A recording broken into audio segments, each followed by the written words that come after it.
I'm Chris Maru, bringing you the Texas Monitor Week in Review. A new study by WalletHub found that Texas ranks 33rd when it comes to state tax burdens. Having no income tax helps, but when it comes to property tax and sales tax, the Lone Star State is high on the list, ranking 11th in property tax and 10th in sales tax. Compared to other southern states, the property tax is larger. Arkansas, Tennessee, Oklahoma, and Alabama have the 5 lowest rates in the nation. Joseph P. Cunningham, professor of accounting and business at Wilson College, believes property tax is the least fair method of taxation since property is assessed at different times and may not reflect current values. Sales tax is also unfair, according to another professor, Andrew Fellow. He says they are regressive and usually result in lower-income families paying a larger share of their overall funds than others. Texas does benefit from migration from high-tax states such as California and New York. David Williams, the president of the Taxpayers Protection Alliance, says the only things that should be messed with in Texas are the high taxes. An alarming report highlights how the Texas Workforce Commission has avoided making information about failing for-profit colleges easily accessible. Almost a decade ago, multiple for-profit colleges closed, leaving students with loan debt and almost worthless credits.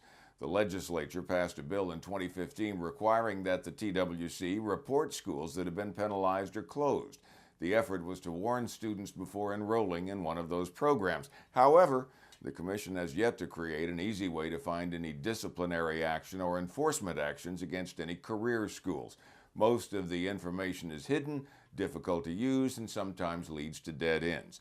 It does include information for administrators that links to the website of a political action committee funded by the for-profit colleges the Commission is charged with regulating. It's the same pack that was once headed by Brent Sheets, who was sentenced to 2 years in prison for theft of government funds in connection to his school operations.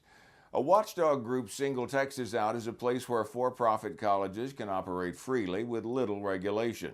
Since 2008, enrollment in Texas career colleges has increased 230%.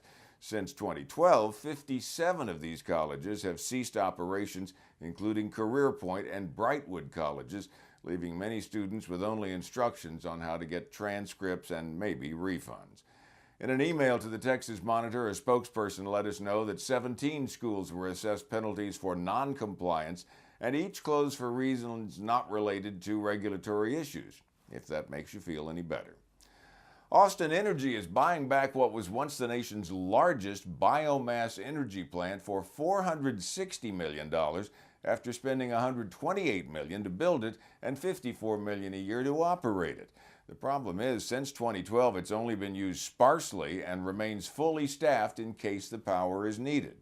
Southern Power, the company paid to operate the plant, signed a 20-year, $2.3 billion contract with the city. Roger Duncan, former general manager of Austin Energy, convinced the city council that Austin needed a renewable energy source on demand without realizing that natural gas would soon price out the technology because it got so much cheaper.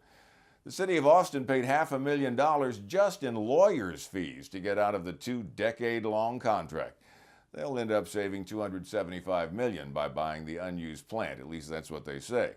Mayor Steve Adler praised the purchase and believes the savings will result in lower power costs to residents. Roger Borgelt represents some Austin Energy customers who successfully lowered their rates in a lawsuit.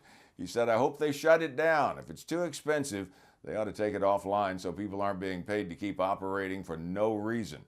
Problem is, shutting down a plant that even sounds environmentally friendly is a tough go in a place like Austin. For more government accountability news around the state, head to texasmonitor.org. You can also follow us on Facebook at Facebook/The Texas Monitor and on Twitter @The Texas Monitor. I'm Chris Maru.